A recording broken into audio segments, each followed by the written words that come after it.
स्वागत है आपका हमारे YouTube चैनल सीसेज क्लासेस में। हर दिन की तरह आज हम फिर उपस्थित हैं आपके सामने अपने नए क्लास के साथ।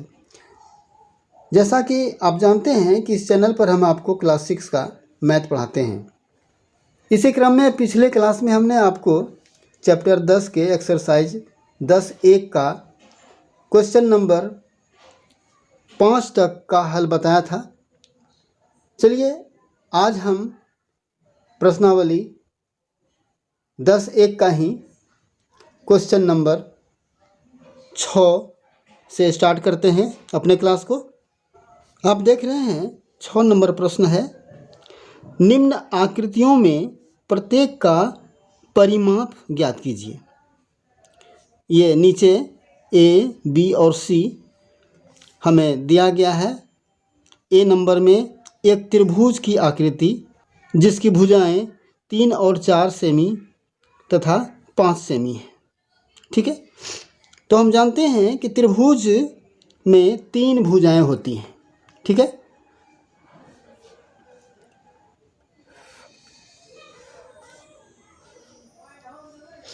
जैसे यह हमने एक त्रिभुज लिया, त्रिभुज के शीर्षों के नाम ए, बी, सी हम अपनी सुविधा के अनुसार रख लेते हैं। यहाँ हमें दिया गया है त्रिभुज के तीनों भुजाओं की लंबाइयाँ दी गई हैं, 3 सेमी, 4 सेमी और 5 सेमी। 3 सेमी, 4 सेमी और 5 सेमी। तो जैसा कि हम जानते हैं कि परिमिति या परिमाप हम कैसे निकालते हैं, उनके भुजाओं को हम आपस में ऐड कर देते हैं तो हमारा परिमाप निकल जाता है। ठीक है, तो यहाँ पर एक त्रिभुज दिया गया है, तो हम इसका परिमाप कैसे निकालेंगे, तो लिखेंगे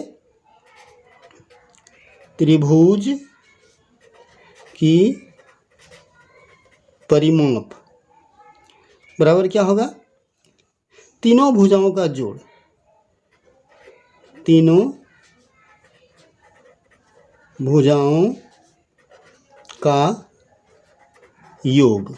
ठीक है, तो तीनों भुजाओं का योग हम लिख देंगे 3 + 4 + 5 जोड़ देंगे, 4 दिन 7 5 12 सेमी। ठीक है, यह हमारा आंसर हो गया। आइए अब ये हमने ए प्रश्न को हल किया। आइए अब बी प्रश्न को देखते हैं। बी प्रश्न दिया गया है, एक समबाहु त्रिभुज जिसकी एक भुजा की लंबाई 9 सेमी है। यहाँ पर त्रिभुज का जो आकृति है वह समबाहु दिया गया है। समबाहु का अर्थ होता है, सम मतलब बराबर, बाहु ने भुजा, यानी बराबर भुजा वाला त्रिभुज है। ऐसा त्रिभुज है जिसकी तीनों भुजाएं बराबर हैं। आइए हम एक आकृति को बना लेते हैं इस प्रकार से, जिसकी तीनों भुजाएं बराबर हैं। ठीक है, तो यह तीनों भुजाएं बराबर हैं तो यह समबाहु त्रिभुज कहलाया। इसकी प्रत्येक भुजा 9 सेमी है। ठीक है, तो समबाहु त्रिभुज है यानी बराबर भुजाएं हैं, तो इसका परिमाप क्या हो जाएगा, समबाहु त्रिभुज का परिमाप बराबर क्या हो जाएगा, चाहे हम तीनों भुजाओं को जोड़ दें या एक भुजा को हम 3 से गुना कर दें। तो यहाँ चूंकि एक भुजा दिया गया है इसलिए हम क्या करेंगे, 3 × 1 भुजा, इस प्रकार लिखेंगे। 3 × 1 भुजा 9 सेमी दिया हुआ है, तो 9 × 27 सेमी, यह हमारा आंसर हो गया। इस प्रकार बी का आंसर हमारा 27 सेमी हो गया। आइए अब सी नंबर को लेते हैं। आइए सी नंबर को देखते हैं। इसमें दिया गया है, एक समद्विबाहु त्रिभुज। यहाँ पर समद्विबाहु त्रिभुज का अर्थ होता है जिसकी 2 भुजाएं बराबर हों। जिस त्रिभुज की 2 भुजाएं बराबर हों उसे समद्विबाहु त्रिभुज कहते हैं, है ना। तो इसमें दिया गया है प्रत्येक समान भुजा 8 सेमी है तथा तीसरी भुजा 6 सेमी दी गई है। तो इस त्रिभुज का हम पहले एक आकृति बना लेते हैं। समद्विबाहु यानी जिसकी दो भुजाएं बराबर इस प्रकार से दे दी गई है और ये तीसरी भुजा है। ठीक है, ये भुजा बराबर है। ठीक है, तो दो भुजाएं दी गई हैं बराबर भुजा, ये 8 है, ये भी 8 है और तीसरी भुजा है 6 सेमी, ये 6 है। ठीक है, तो यहाँ पर समद्विबाहु त्रिभुज समद्विबाहु त्रिभुज का परिमाप क्या होगा? तो भुजाओं का योग, आपस में हम तीनों भुजाओं को जोड़ देंगे, उसका परिमाप निकल जाएगा। तो 6 जोड़ 8 जोड़ 8। ठीक है, 6 8 16 8 8 और 16 6 22 सेमी, यह हमारा आंसर हो गया। ठीक है, इस प्रकार प्रश्न संख्या 6 के तीनों सवाल को हल कर दिया गया है। आइए अब 7 नंबर को देखते हैं।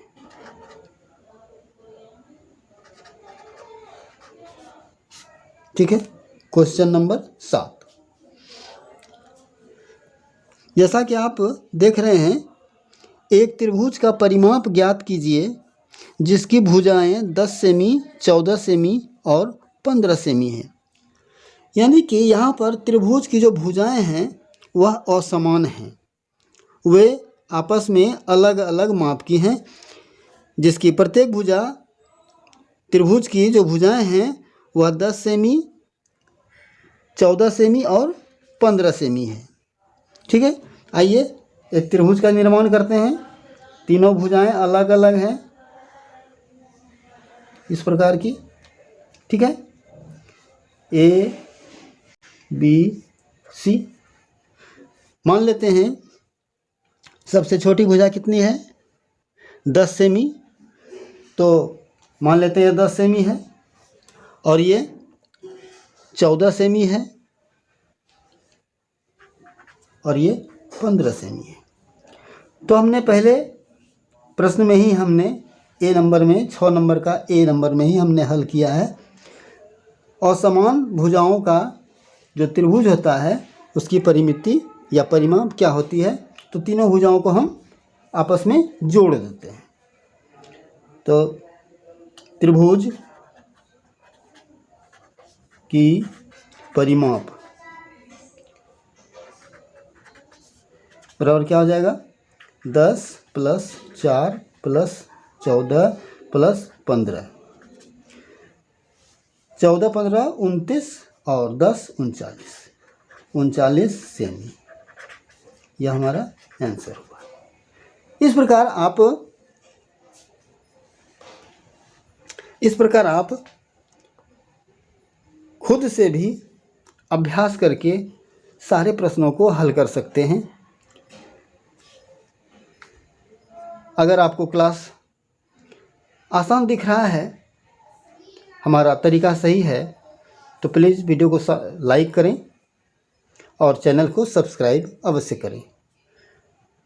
अब आइए अगले प्रश्न 8 नंबर को लेते हैं। जैसा कि आप देख पा रहे हैं, हमने क्वेश्चन नंबर 8 लिखा है, जो इस प्रकार है। एक समषटभुज का परिमाप ज्ञात कीजिए जिसकी प्रत्येक भुजा की माप 8 मीटर है। समषटभुज का अर्थ होता है बराबर बराबर 6 भुजा वाला क्षेत्र, जिसकी ऐसा 6 भुजाओं वाला क्षेत्र जिसकी प्रत्येक भुजा बराबर है। ठीक है, तो आइए एक आकृति हम बना लेते हैं।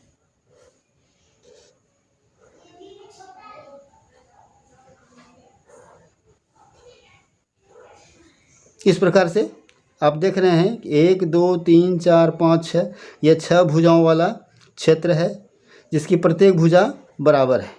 ठीक है, जिसकी प्रत्येक भुजा बराबर है। तो ऐसे समषठभुज जिसकी प्रत्येक भुजा बराबर होती है उसे समषठभुज कहते हैं। इसकी प्रत्येक भुजा 8 मीटर दी गई है।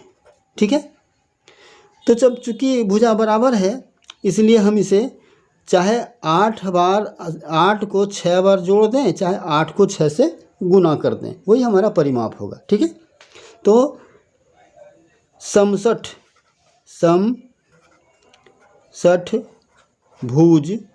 का परिमाप बराबर क्या हो जाएगा, 6 गुना 8 बराबर 48 सेमी।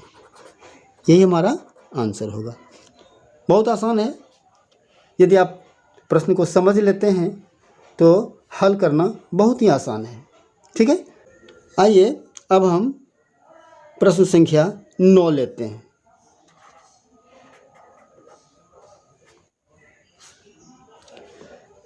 यहाँ दिया गया है, एक वर्ग की भुजा ज्ञात कीजिए जिसका परिमाप 20 मीटर है। यहाँ पर थोड़ा सा आपकी समझदारी के लिए थोड़ा सा सवाल को कठिन बनाया गया है, लेकिन कोशिश करें आप समझने का। बिल्कुल आसान है। यहाँ पर आपको दिया गया है वर्ग, है ना।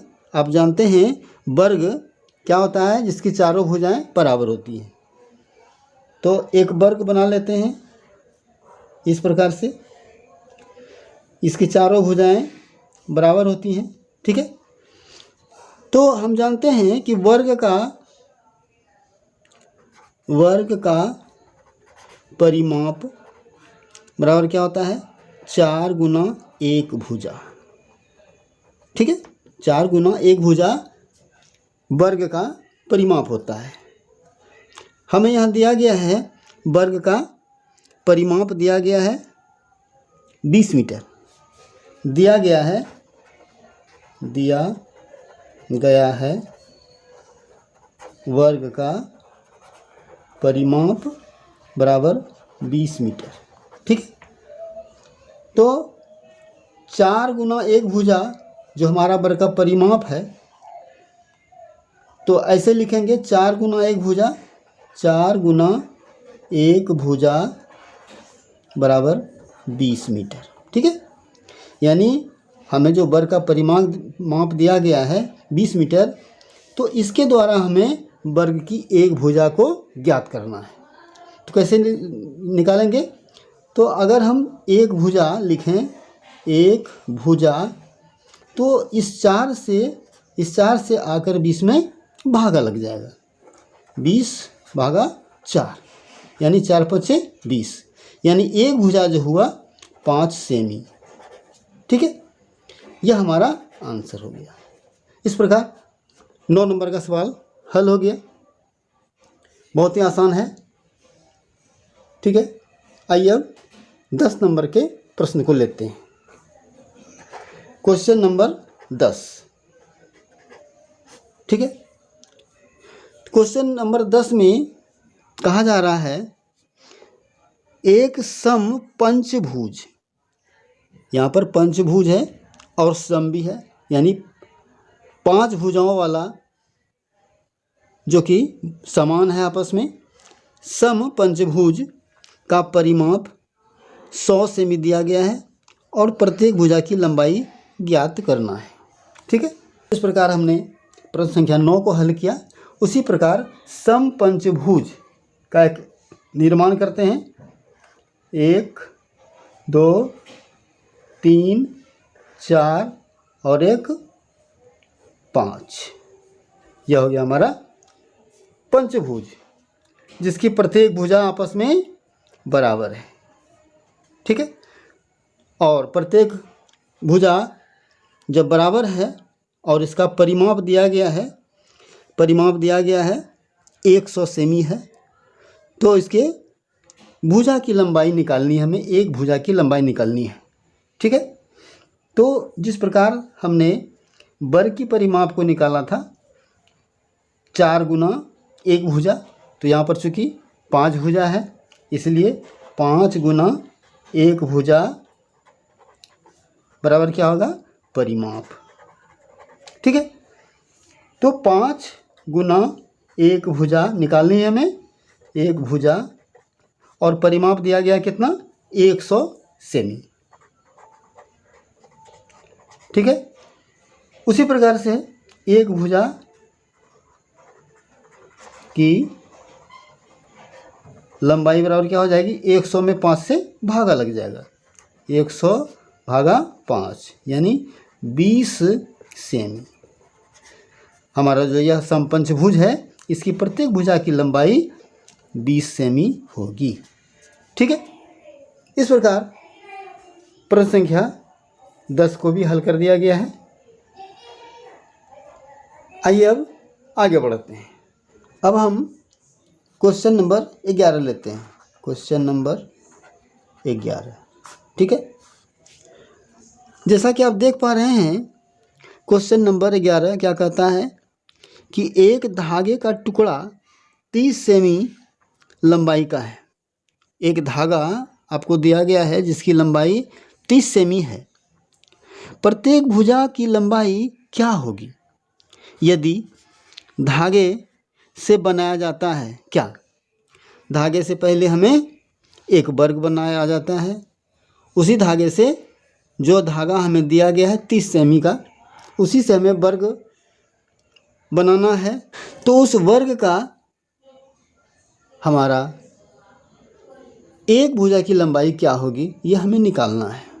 ठीक है, आइए हमें वर्ग की कुल लंबाई धागे की लंबाई बराबर 30 सेमी दिया गया है। ठीक है, तो 30 हम जानते हैं कि वर्ग में 4 भुजा होती है, तो अगर हम 30 को 4 भागों में बांट दें, ठीक है, तो प्रत्येक भुजा जो होगी हमें 7.5 सेमी होगा, यानी यह धागे की लंबाई जो है हमारा वर्ग का परिमाप है। ठीक है, यानी धागे की लंबाई हमें दिया गया है वर्ग की परिमाप। ठीक है, धागे की लंबाई हमें 30 दिया गया है, 30 सेमी, और वर्ग का परिमाप क्या होता है 4 गुना 1 भुजा। ठीक है, तो उसी प्रकार से एक भुजा यदि हम निकालना चाहें तो क्या हो जाएगा, इस 30 में 4 से भाग लग जाएगा। ठीक है, 30 भागा 4 बराबर क्या हो जाएगा 4 सत्ते 28, 2 शेष रहेगा, दशमलव देखिए 0 उतरेगा, है ना, 4 पंचे 20 सेमी, ये हमारा आंसर होगा। ठीक है, तो इस प्रकार धागे की कुल लंबाई 30 सेमी से हमें जो वर्ग बनाना है उस वर्ग की प्रत्येक भुजा 7.5 सेमी होगी। ठीक है, यह था हमारा क्वेश्चन नंबर 11 का ए नंबर। ठीक है, इसमें भी और 2 सवाल हैं जिसे हम आगे हल करते हैं। B number. ठीक है, धागे की लंबाई भाई, धागे की लंबाई हमें 30 सेमी दी गई है। ठीक है, लेकिन आकृति जो है वह हमें एक समबाहु त्रिभुज के रूप में लंबाई को रखना है और उस समबाहु त्रिभुज की एक भुजा हमें निकालनी है। तो अभी हमने आपको बताया है कि समबाहु त्रिभुज का परिमाप, समबाहु त्रिभुज की परिमाप बराबर क्या होगा, समबाहु त्रिभुज की परिमाप। ठीक है, तो समबाहु त्रिभुज की परिमाप, सॉरी गलत हो गया,